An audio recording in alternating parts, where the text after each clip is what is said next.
This is Donald J. Trump, the 45th and soon-to-be 47th president of the United States.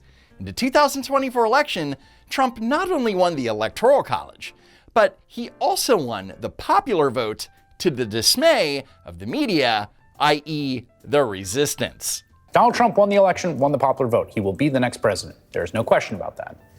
It's also one of the narrowest popular vote wins in U.S. history. This is certainly as decisive as we've had in the Trump era. But as you point out, the numbers show still one of the closest elections in American history. Trump even won the popular vote, get this, by less than Hillary Clinton won the popular vote in 2016. He got less than half the votes cast. That's right, he won a plurality, but not win an outright majority. So yeah, Trump has won the popular vote, but it ain't all that, my dear friend. What we're talking about is we're talking a very wide win for Donald Trump, but the depth, it's not particularly deep. It's actually quite shallow, historically speaking. Wrong. The fact that Trump was able to run a campaign with the entire media establishment biased towards Joe Biden and Kamala Harris, the lawfare from Biden's DOJ, a manufactured criminal conviction in New York, 2 bogus impeachments, and not 1, but 2 assassination attempts. This has been an incredible victory, historically speaking. Which is why they're going to attempt to undermine Trump for the next 4 years. Trump's mandate isn't all that. They use words like sweet landslide and resounding victory and historic and unprecedented, and this is not the case. He's clearly trying to bully his own party into acting as if they have a mandate. And by the way, this idea that Trump won with some kind of mandate is not true.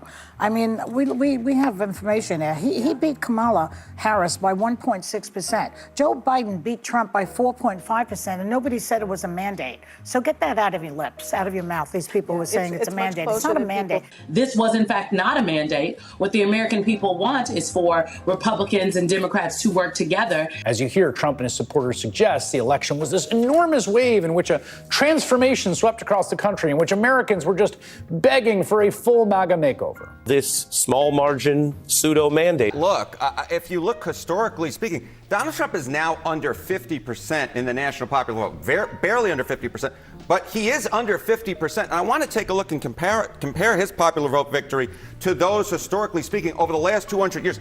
His popular vote victory ranks 44th out of 51. That ain't exactly strong. Some might argue that is weak. But it looks like he's going to get around not 49.9% of the vote. So just shy of a majority. He does not have the support of a majority of the voters, the 3rd lowest since 1888. So at the time of this video release, CNN's numbers show that Trump is just 0.1% short of getting a majority. But let's take a look back at the week after the election when the numbers were still coming in and Trump was at 50.3%, i.e. the majority of the vote. Surely it was a different story, right? Right? So before you sink into despair, thinking Trump won some sort of landslide or mandate, never forget that his so-called landslide is winning just slightly over 50% of the approximately 63% of eligible voters who bothered to turn out. You see that bullshit? Trump could win 80% of the popular vote, and he would still never give him the credit he deserves. Is this a case where if Trump and his allies say something enough that it just becomes accepted that that's what it is? Or is reality potentially going to catch up with this mandate very quickly? Right. Well, that's their habit, isn't it? Say something until enough people start to think that it's true, like January 6th wasn't really an insurrection. Or like when the Democrats said over and over again that January 6th was an insurrection. Hypocrite, thy name is Democrat. So when Trump won the election back in 2016, he lost the popular vote, and left-wing media couldn't shut up about it. Hillary Clinton's lead in the popular vote for this presidential election has now grown to more than 1.3 million votes. And it's expected to grow. Millions of votes are still to be counted as of tonight in True Blue, California. She won. She won the popular vote. Hillary Clinton got more votes than Donald Trump did. A popular vote loss this big. A loss bigger than anything we have seen in 140 years. The Electoral College is one of the most enduring mistakes of the Founding Fathers. Find a Trump supporter every day and remind them he lost the popular vote. The loser won. You know, Mrs. Clinton did win the popular vote. Yeah, well, yeah. I continue to believe that you won. I don't care what they say. That's what winning the election is in a real democracy, winning the most votes. The world knows this. We have embarrassed ourselves to the world once again.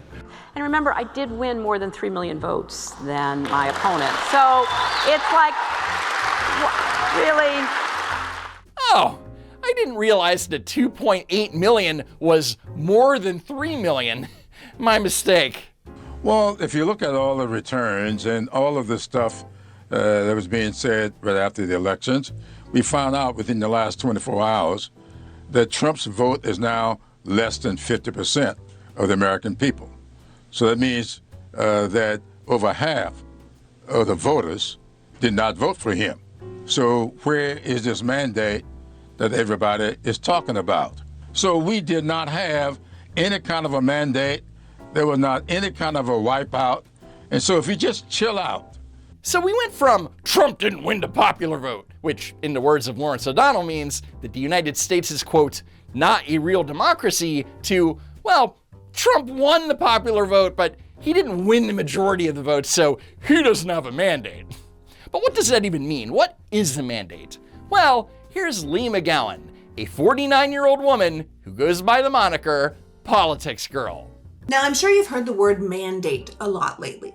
A mandate is the authority to carry out a policy or course of action as given by the electorate to a candidate or party that is victorious in an election. Let me read back Politics Grandma's words for clarity. A mandate is the authority to carry out a policy or course of action as given by the electorate to a candidate or party that is victorious in an election. Translation, Trump has a mandate because he was victorious in the election. Republicans have a mandate because they won control of the House and the Senate. Great job, Golden Girl. Now, the Republicans are telling us that the second Trump administration has a mandate because they won in a landslide. To be fair, Trump didn't win in a landslide, but some Republicans are saying landslide to troll Democrats. And it's working, obviously.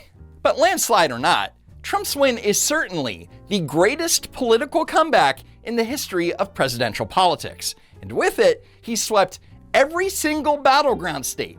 He received more votes than he did in 2016 and 2020. And on top of that, Republicans took back the majority in the Senate and kept the House because of Trump's coattails. At the end of the day, it appears that neither candidate is going to get more than 50% of the popular vote. The more the votes are counted, the less it looks like the majority of this nation wanted what Trump was selling. Kamala Harris won a larger percentage of the popular vote than Clinton did in 2016. But by Granny's logic over here, A, people wanted what Trump was selling more than what Harris was selling. And B, Hillary Clinton only got 48.2% of the popular vote in 2016, which means that she didn't get a majority vote either. But none of that matters because that's not how presidential elections work in this country. Anyway, Politics Grandmother is obviously very frustrated about losing to Trump, and she wants answers from the Democrats. But national leadership? What are you doing? You're not even going to address us? You're not going to give us the respect of an audit of a very peculiar election with catastrophic results for the American future? We understand it most likely won't change the results. We understand an audit most likely won't change the result. Like the election results? Not sure what that even means. But I can tell you that the reason the Democrat Party leadership isn't addressing why they lost, it's because it has no leadership. It's not Kamala Harris's party, that's for sure. It's not Barack Obama's, and it certainly isn't Joe Biden's. You really have no words for women as we watch the same unworthy and unprepared man beat yet another extraordinary woman for leadership?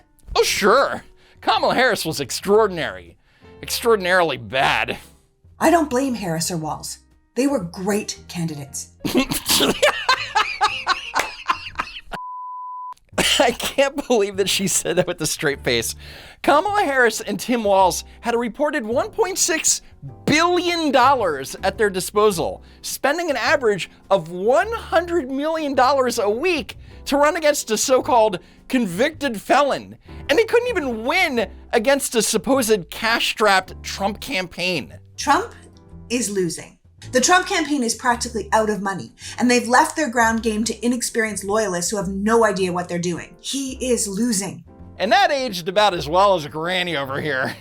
And her previous claims that Florida is in play, or you shouldn't believe the polls because they're showing that Trump is winning. Hell, she even attempted to make the case, just days after Joe Biden's train wreck of a debate performance, that it's okay if you voted for Biden because Kamala Harris was waiting in the wings. What if Kamala Harris did become president? What would be wrong with that? And you can't just say, I don't know, I just don't like her, because it's unlikely you know her. So instead, ask yourself, what is it about her you don't like? And if you can't quite put your finger on it, then I would say, be curious if the problem is really her gender or her race. So if you didn't want Kamala the Great to be president, then you're probably racist and or sexist. Of course, you have to remember that back in 2020, Democrats chose an old white man to be their nominee over whatever the hell Kamala's supposed to be this week. Anyway, instead of admitting that she and her fellow Democrat influencers are part of the problem, this girl, who is pushing 50, continues to demand that the non-existent Democrat leadership take some responsibility. But at least try to assuage people's very genuine concerns about how weird it all went down. You're just gonna do photo shoots and Sunday shows and give us platitudes about setbacks when Americans around the country are trying to figure out how to stay alive in the next administration without things like healthcare or Social Security? Right there. That's one of the reasons why you lost. Joe Biden and Kamala Harris campaigned on the premise that MAGA Republicans are gonna take away Social Security and Medicare, which is the opposite of what Trump and the Republicans were promising in their platform and during the campaign. And considering how blatantly MAGA lied during the campaign, you're going to get a new and better health plan, prices are going to go down, we have nothing to do with Project 2025, we're only going to be deporting criminals. It now looks like their plans are going to be exactly what they swore they weren't going to be. Yep, that's all they have. They don't have viable solutions, just fear and lies. And again, it's why they lost. Anyway, that's it for now. Thank you so much for watching. A special thanks to Poofy for her help with the script. And, well, I hope to see you next time, if there is next time.